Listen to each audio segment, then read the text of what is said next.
Hi folks, so today we've got Anna from the Urban Worm coming and she's going to help us build our worm bin and she'll tell you all about it. My name is Anna De La Vega and I run the Urban Worm, which is a community interest company based in Nottinghamshire, and I promote worm farming for sustainable organic waste management and agriculture. I started worm farming after discovering the harmful effect of the industrial agriculture industry on the health of soil and the impact it's having on farmers. Worm farming provides a sustainable solution to that. Worms eat up to half their body weight a day, and their poo is the best fertiliser in the world. We've converted a wheelie bin into a worm farm today, and it's really easy, it's really low tech.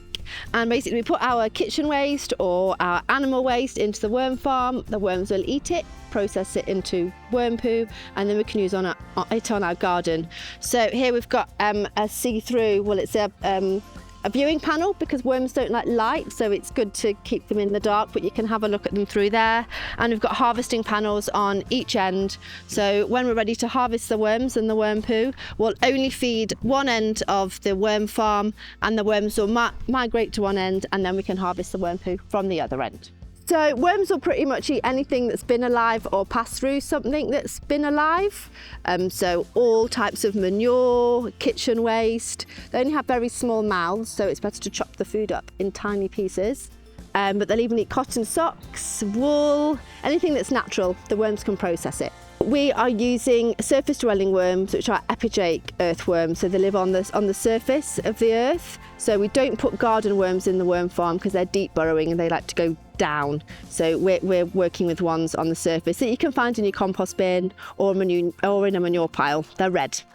They're called tiger worms too. The benefit of worm farming is that we're keeping our food waste out of landfill, and we're making our own fertiliser and compost for free. So instead of sending it into landfill and polluting our roads with vehicles, we can just keep it where it is and feed our plants. This is something that people can do at home. It's really easy, it's low tech. You can even do it in a 10-litre bucket. You don't need to do one as big as this. Anything can be a worm farm. Worms just need oxygen and drainage. They're pretty low maintenance pets.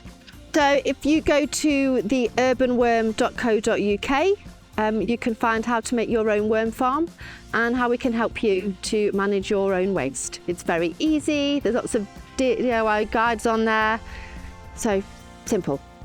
So we've had a great day. Anna from the Urban Worm has helped us build the worm bin. We've had the volunteers from the community garden down helping as well, and it means that we can now reduce the food waste that goes to landfill. The chefs will be using the vegetable peels and the kitchen staff will be putting any food waste that normally goes to landfill in the worm bin. And once the worm have made us lots of poo, we can use that as compost, really nutrient-rich compost to put on the community garden. Hope you enjoyed the video, and don't forget to like, share and subscribe. You want me to say more, don't you? Cheers! Thanks for hosting us now.